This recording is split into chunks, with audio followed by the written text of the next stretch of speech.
মেয়েরা আছে তাদেরকে বলবো বাইরে থেকে কোনো অজানা কেউ যদি ফ্রেন্ড রিকোয়েস্ট পাঠায় কেউ কোনো রকম ভাবে সেটাকে একসেপ্ট করবে না। আর আরেকটা নতুন দেখা দিচ্ছে, আমাদের থানায় এসেছিল ক্লাস 6-এ পড়ে একটা মেয়ে, 12 বছর না 13 বছর বয়স, ক্লাস 6-এ পড়ে। মেয়েটার মায়ের মোবাইলে ইনস্টাগ্রাম করে। ইনস্টাগ্রাম শুনেছেন, বাচ্চারা ছোটরা করে, বড়রা অনেকে শোনেনি, ইনস্টাগ্রাম করে।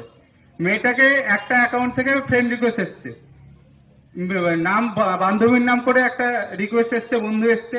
এবার সেটাকে কি করেছে, একসেপ্ট করেছে যে আমার বান্ধবী তো আমাকে ফ্রেন্ড রিকোয়েস্ট পাঠিয়েছে, আমি এটা একসেপ্ট করি। দিয়ে বান্ধবীর সাথে কথা বলছে, দিয়ে কিছুক্ষণ পর ভিডিও কল করেছে। তো মেয়েটা ভিডিও কল ধরেছে যে বান্ধবী আমাকে ভিডিও কল করছে, আমি ভিডিও কলটা ধরি। যখনই ভিডিও কলটা করেছে, আমি যদি ভিডিও কল ধরি, আমার এদিকে আমার মুখ, অন্যদিকে কার মুখ থাকবে, অন্যজনের মুখ।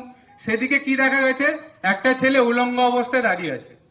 সেটাকে কি করেছে, 10 সেকেন্ডের জন্য সেই স্ক্রিন রেকর্ড করে নিয়েছে, দিয়ে সেটাকে ফেসবুকে ছাড়ছে।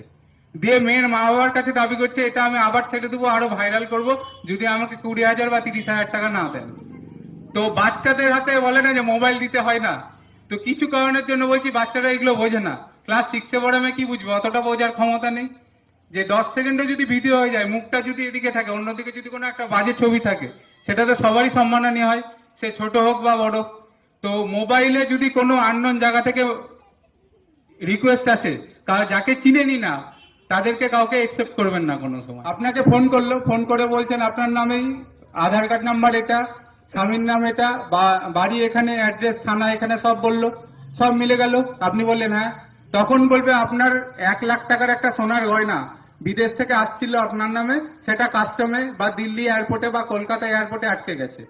তখন আপনি ভাববেন বা একটা সোনার গয়না পাওয়া যাবে, বা একটা 5 লাখ টাকার কোনো গিফট পাওয়া যাবে, খুশি হয়ে গেলেন। দিয়ে বললেন ঠিক আছে নিবো, আমি কি করব? বলবে যে কাস্টমে আটকে গেছে, কাস্টমের টাকা চাইছে, 10,000 টাকা বা 15,000 বা 20,000 টাকা চাইছে। তো সেই টাকাটা আপনি আমাকে পাঠিয়ে দেন, ব্যাংক অ্যাকাউন্ট ডিটেলস দিল, পাঠিয়ে দিল। আপনি কি করলেন, একটা সোনার হার বা 2 লাখ টাকা বা 5 লাখ টাকার জন্য কি করলেন, 10,000 টাকা পাঠিয়ে দিলেন। আবার কিছুক্ষণ পরে ফোন করে বলবে রাস্তায় আসছিল, ট্রাফিকে আটকেছে,